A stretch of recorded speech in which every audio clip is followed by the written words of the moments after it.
Welcome to Telugu Maitri for fun time. సరదాగా కాసేపు నవ్వుకుందాం. రమేష్, ఏరా గోపి, ఏటీఎంకి వెళ్ళి డబ్బులు డ్రా చేస్తానని చెప్పి ఇంత లేట్ అయ్యింది ఎందుకు? గోపి, ఏం లేదురా, మా అమ్మ ఏటీఎంకి వెళ్ళి 500 డ్రా చేసుకొని తీసుకురమ్మంది. ఏటీఎంలో నా వెనకాలే అమ్మాయి ఉంది. ఆ అమ్మాయిని చూసి నేను బిల్డప్ కొద్ది 10,000 డ్రా చేశాను.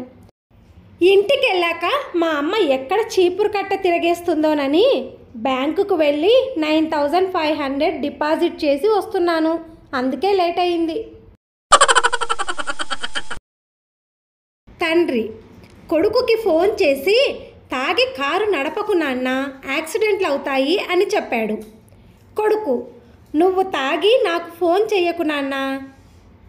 తండ్రి, నేను తాగానని నీకెలా తెలుసు నాన్న? కొడుకు, మరి లేకపోతే నాకు కారు ఎక్కడుంది నాన్న? భార్య బాధితుడు, నీ కంచిపట్టు చీర అందం నలుగురికి తెలియాలంటే ఇంతకంటే వేరే మార్గం ఏదీ లేదా కామాక్షి? అన్నట్లు నీకు 1 కోటి రూపాయల లాటరీ తగిలిందంట కదా. పోయిన వారం నన్ను నువ్వు ప్రేమిస్తున్నానని చెబితే నా నిర్ణయం తర్వాత చెప్తానన్నాను కదా. ఇప్పుడు నా నిర్ణయం చెప్దామని వచ్చాను రాజా.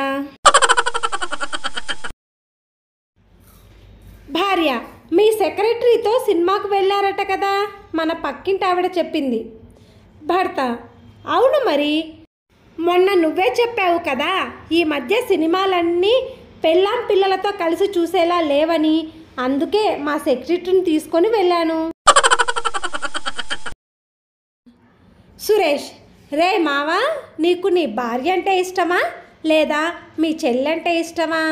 రమేష్, ఇద్దరూ కాదురా మావా, నా భార్య చెల్లంటే ఇష్టం. ఇలాంటి మరిన్ని ఫన్నీ వీడియోస్ కోసం please like, share and subscribe. Thank you for watching.